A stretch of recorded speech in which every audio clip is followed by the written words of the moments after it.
Hey guys, it's Ryan Holman, founder of Sales Recruiting University, back with another weekly video. In this video, I'm going to walk you through how this company scaled their sales team from 10 to 22 people in just 2 weeks.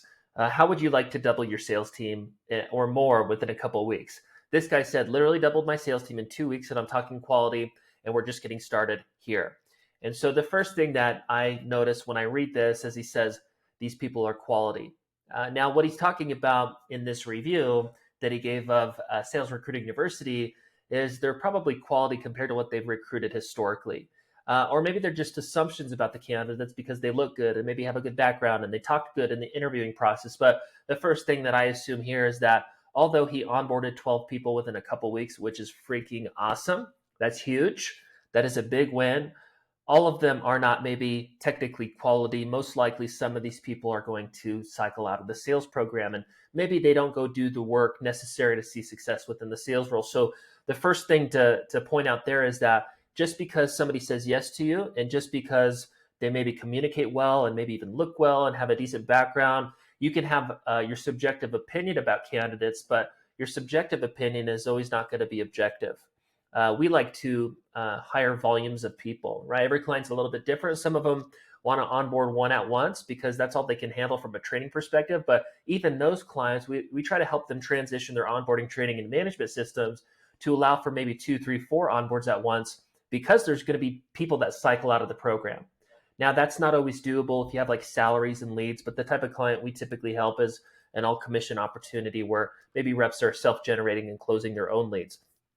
But the first point here is that you want to understand just because a candidate seems quality from your perspective, you can't put all your hopes on this person because more than likely, in especially high attrition type sales programs, and what I mean by that is if you have a B2B or direct-to-consumer sales opportunity with no leads, no training pay, no onboarding compensation, and they're required to self-generate and close their own deals, you're going to have a high attrition. That's just the reality of your program, and therefore you need to recruit volume. All of our clients are not like that, but hopefully you get my point. My point is that quality candidates, from your opinion, are actually not quality candidates. You don't know until they're out there or on the phones in the field producing and putting in leads. But so let's move on. How would you like to actually double your sales team within a couple weeks like this person did and literally turn on a switch and pump in 12 reps within a 2-week period whenever you want? That would be amazing, right? And some clients want to recruit way more than that, some less. But I'm going to walk you through the process of how they did this within a couple weeks. First thing that stuck out to me, by the way, is that this client was actually committed to implementing the recruiting and retention processes that we're going to talk about to actually have a chance at success. So the first thing is actually committing to building your sales team. And that may seem simple to you, but it's actually very important. So I like to look at it in terms of new recruits. So entrepreneurs and sales leaders, there's a lot of comparisons to what they want and the sales reps that they're hiring. And so what I mean by that is you may have hired sales reps in the past that said, hey, I want to make 6 figures. I'm a hard worker. This is how I'm going to show up in the job. And then you're like, man, this person's going to be a champion. And then they come on board and they don't do the work that they said that they were going to do necessary for financial success within your business. And they were all talk and no walk. And so what we have seen, I've seen this over almost a decade and dealing with this sales recruiting thing and working on these processes, is that entrepreneurs are very similar. Hey, I want to build a team. I want quality people. I want to be able to step out of the sales role and find a leader and build a team of 5 to 10 or whatever the numbers are and build the business of my dreams. But they're not willing to actually put the work in necessary for success, just like they want the commission-based sales reps to put the work in to have success and help them scale up their business. So the first thing is this guy, he was actually committed and he developed the processes and put in the work. Now, for some context, we have a sales recruiting service and coaching company. And our sales recruiting service comes with coaching. And then some clients want to take the process in-house and just take the coaching and take our full sales recruiting service within their business. And so this guy did the latter option where they just took our process in-house. So he had to do more work, but he was committed. Don't be like the lazy rep that says, hey, I want this, and not actually do the work to see it. So you got to be committed and actually do the work and not be a lazy entrepreneur. In terms of the recruiting process that allowed him to see this kind of success within 2 weeks is he did a group interview and final interview process. So this is the SRU recruiting model, targeted advertisements, a streamlined screening and scheduling process, pushing all the best candidates into group interviews, funneling the people that are highly interested after the group interview into final interviews, right? So his week, what it looked like is he did group interviews maybe on a Tuesday and Thursday. I don't remember the exact day, but let's say for the sake of this video, he did group interviews on Tuesday at 10 a.m. and Thursday at 10 a.m. This guy did group interviews in his office. They were building a localized sales team in Denver, an outside door-to-door sales force. He did a couple group interviews Tuesday, Thursday at 10 a.m., had a handful of people show up, pitched the dream. 50 to 75% of the people were highly interested in the opportunity. He took the candidates that were highly interested in the opportunity, funneled them into one-on-ones, and signed who he signed.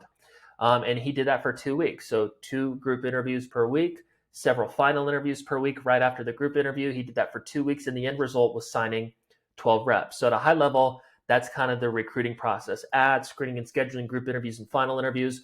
The beneficial thing about the group interview process and the streamlined screening and scheduling process is it eliminates about 75% of the traditional time investment compared to the normal recruiting process of ads, lots of phone interviews, trying to get one-on-ones into your office, high volumes of no-shows.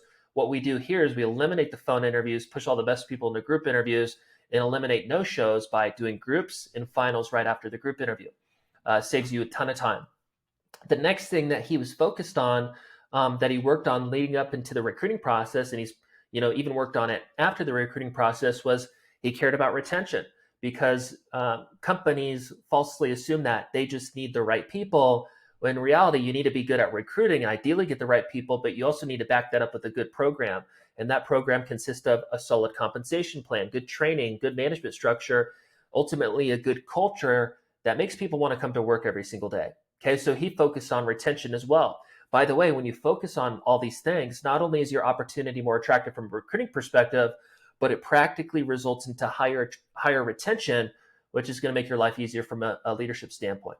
So there's the recruiting process, and there's the things that actually retain people, which is a good compensation plan, good training so that they can execute at the job as quickly as possible. Now, you may have a short sales cycle where reps can literally go have success day one, or maybe it's a 30, 60, 90-day ramp-up period and it's long sales cycle B2B. I'm not sure, but training is important. Compensation is important.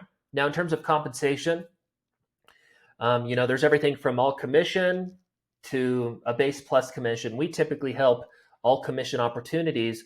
And in an all commission compensation environment, if it's all commission and if there's no training pay, no draw, no leads, right? There's nothing, for the rep at the beginning, and they're kind of taking the risk on you.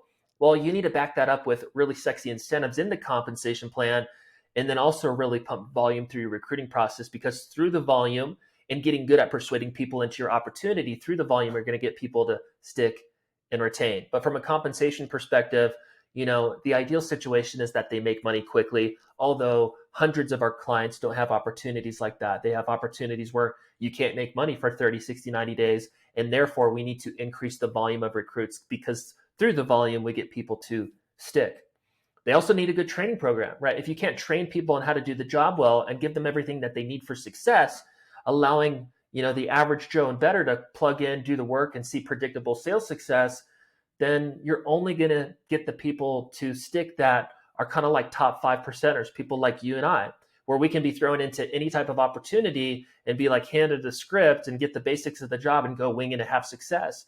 That is not the normal person. That is not the normal person you're going to get to work for you.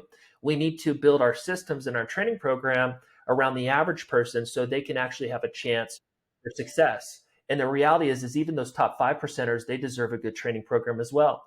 If you get lucky and you bring those type of people on and they see that your training sucks, they're just going to be unimpressed with you and probably transition out of the company. So it's important for those guys as well. The last piece is the management, how you do your team meetings, how you intimately interact with your sales team, how you do your one-on-ones. These things are important to keep the attention of your sales reps and to keep them pushing, and ultimately wrapping this with a good culture, a good job environment, so people actually like coming to work every day. And they say, man, I love my leader. Man, I love showing up to team meetings. I love working at this company. I love selling what we do.